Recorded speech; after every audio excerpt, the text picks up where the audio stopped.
We're here to bring a new type of news show. New insights, new styles, and new topics every day.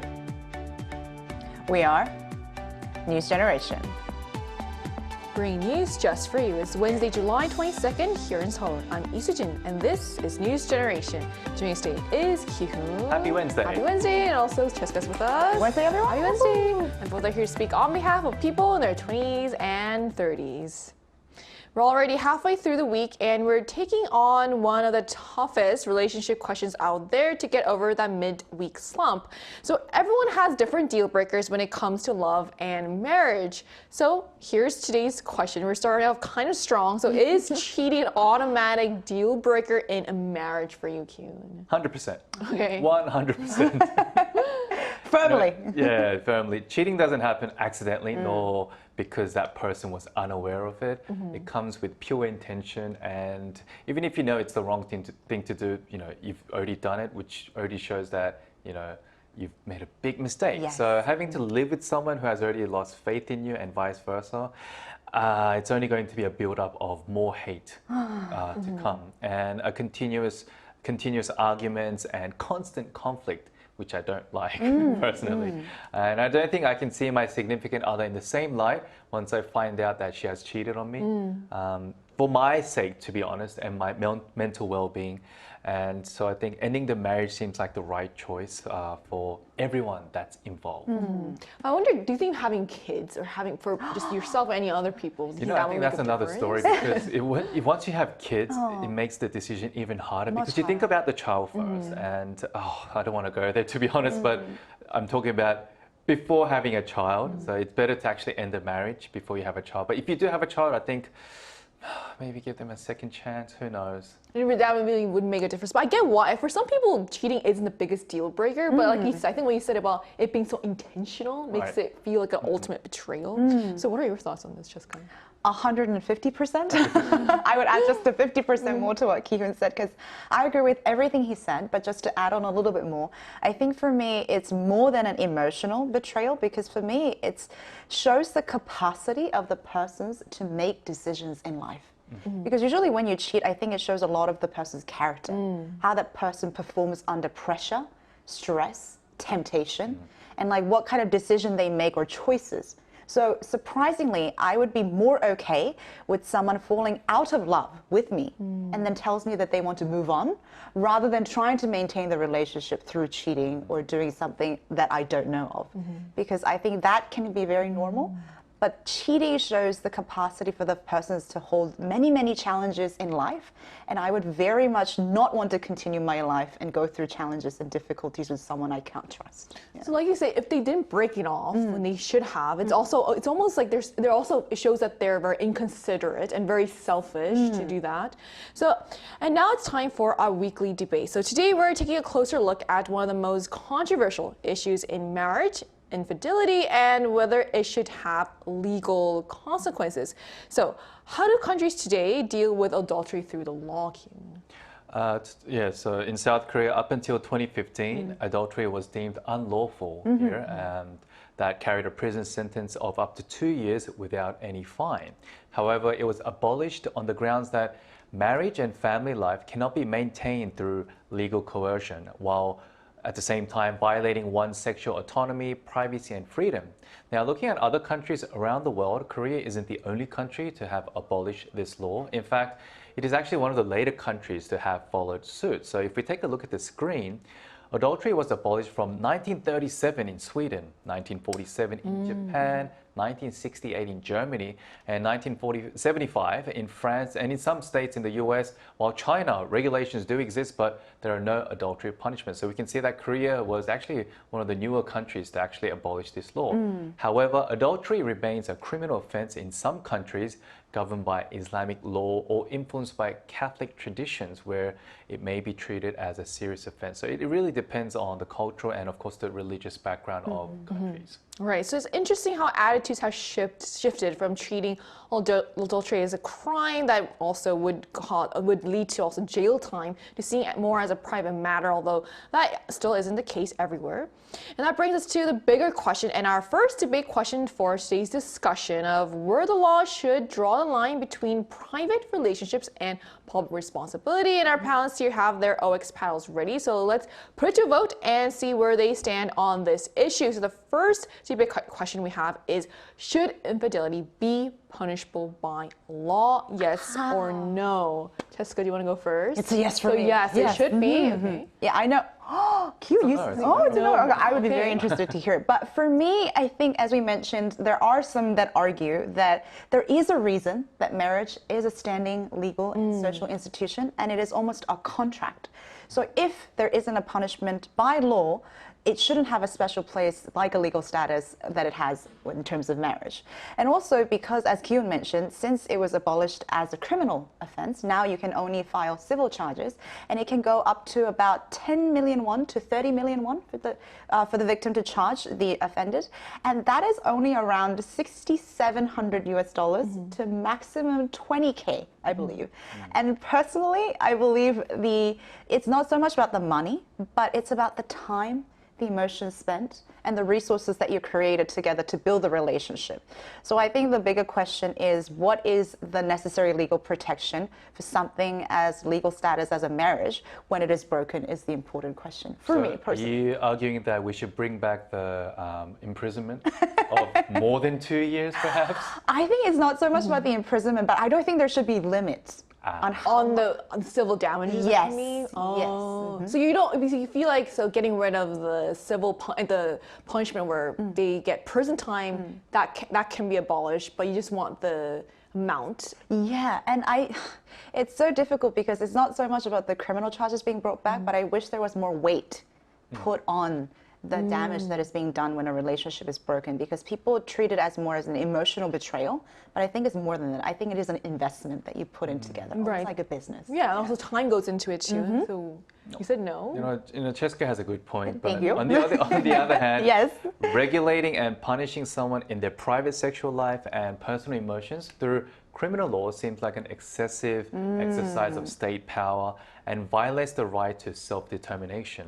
Now, it's actually pretty hard to put a price tag on someone's emotional suffering through just cheating compared to other crimes such as murder, assault, fraud, etc.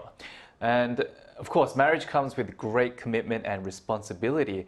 Therefore, it should not be done with just emotional attachment. So I feel that couples should be mature enough to come to a resolution themselves without the help of the law and legal punishments with fines, of course.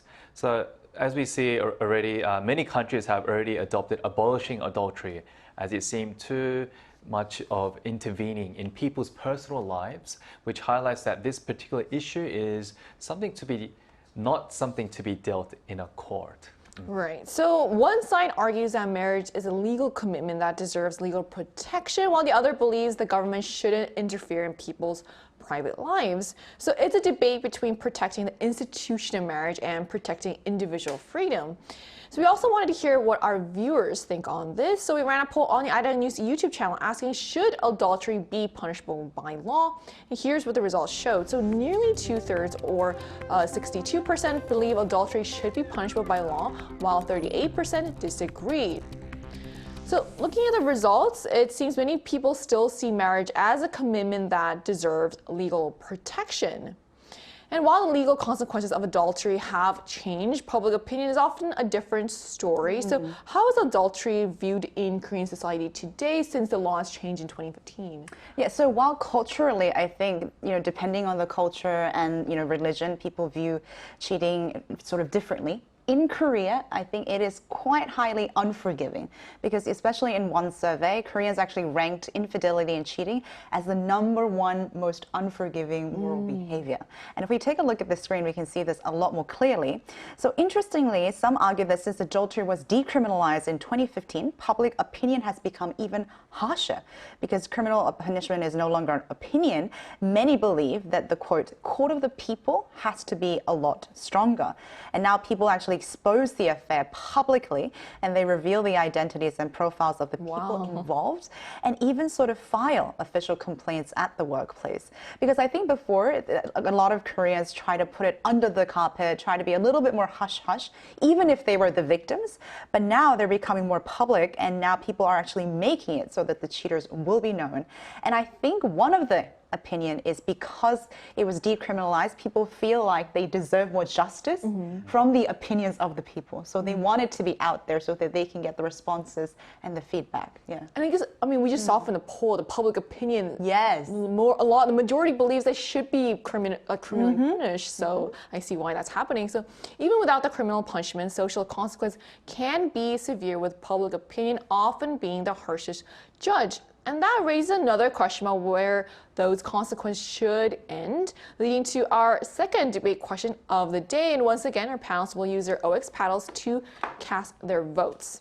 So, should someone be fired from their job for committing adultery, yes or no? So this time, Kim, do you want to go first? I think I knew your answer.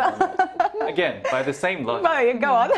extramarital affairs should only remain between those who are involved, without the whole public finding out. If someone at work committed adultery and in turn affected their work performance, damaged the company's image, brand image, and negatively influenced the morale of their co-workers, then I think it's fair for the company to actually fire the person. But if the person continues to fulfill their duties with no disruption, then private affairs should be kept private and untouched.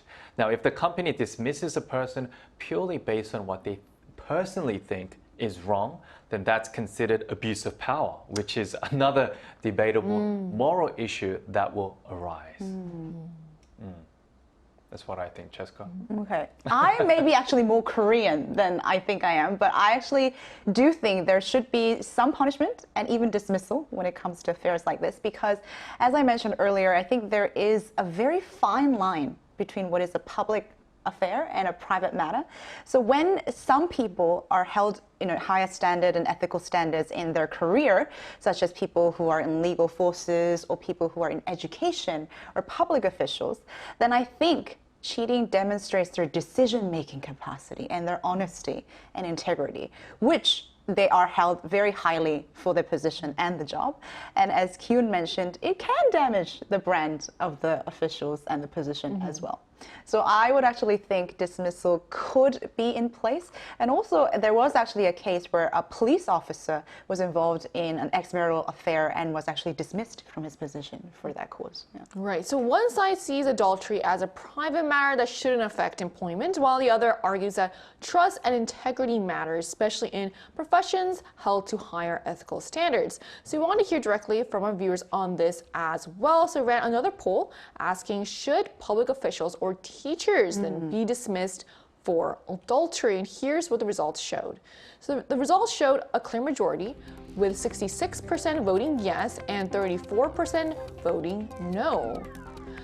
So it looks like many viewers appear to believe that public officials and teachers have a greater responsibility to uphold public trust, both at home and in their free time, and their personal lives as well.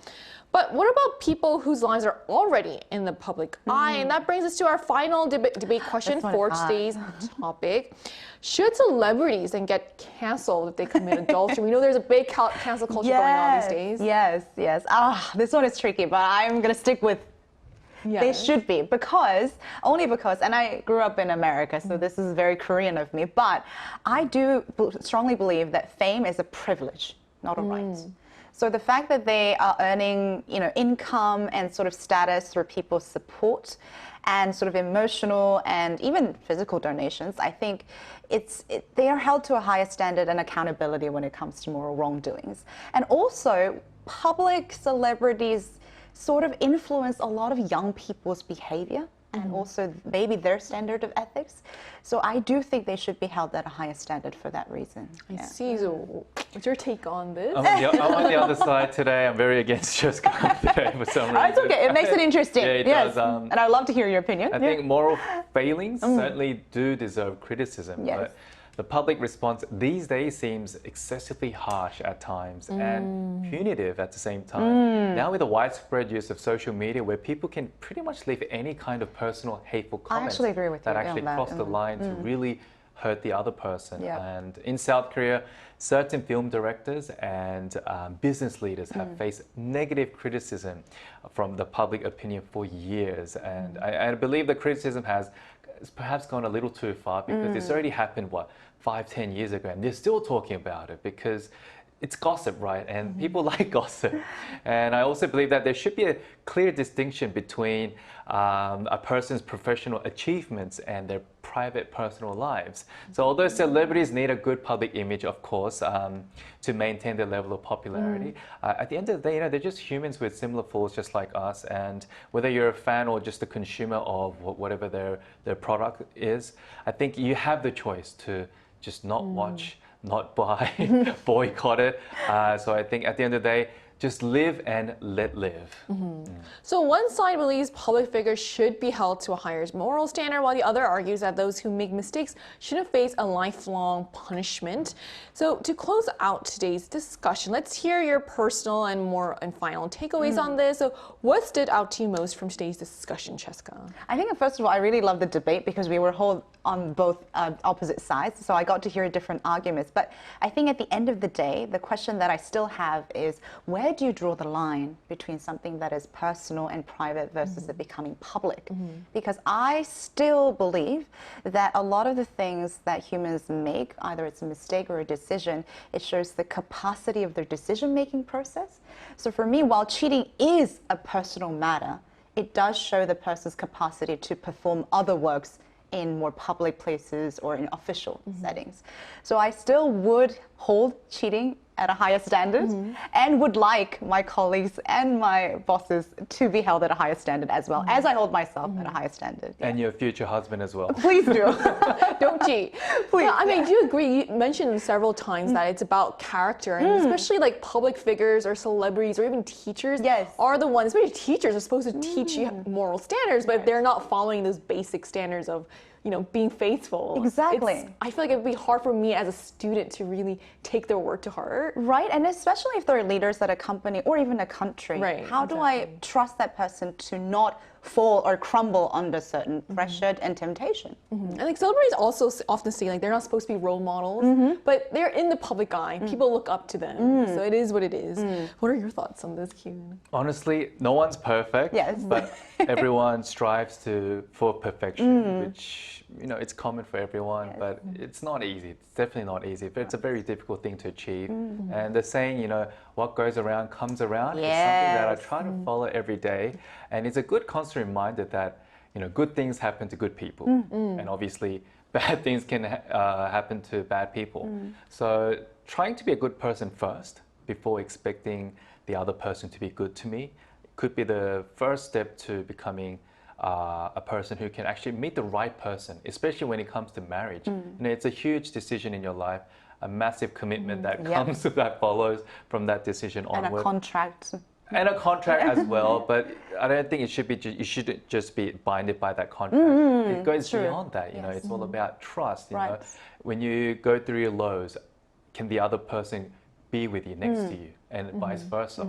Because we only see the highs during relationships. So I think marriage is a different story. You go through everything in life, and are you going to be that supportive person? Because if you are, I'm sure the other person will be in return. So I think, like what Cheska said, it's kind of like a business deal as well. It's like kind of a give and take kind of relationship at the same time. But at the end of the day, it's all about trust. And do I trust this person?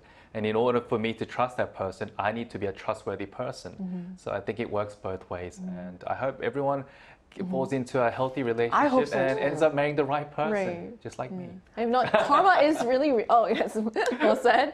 So karma is real, so don't do things that you don't want to happen to you. So infidelity isn't just a personal issue. It also raises difficult questions about law, ethics, and public expectations. And as you've heard today, there is no easy answer to where accountability should begin or end. And while opinions remain sharply divided, the one thing is quite certain: it's a topic that continues to challenge our ideas of justice, privacy and responsibility. And that brings us to the end of today's episode of News Generation. My Nugent will be back tomorrow at 10:30 in Korea time with more stories and discussions. A big thanks to Hyun Thank you for having me. and also Cheska. Pleasure's always mine. Thank you. And to our viewers, thank you so much for watching. Hopefully the only cheating you'll experience is on your next cheat day. We are News Generation.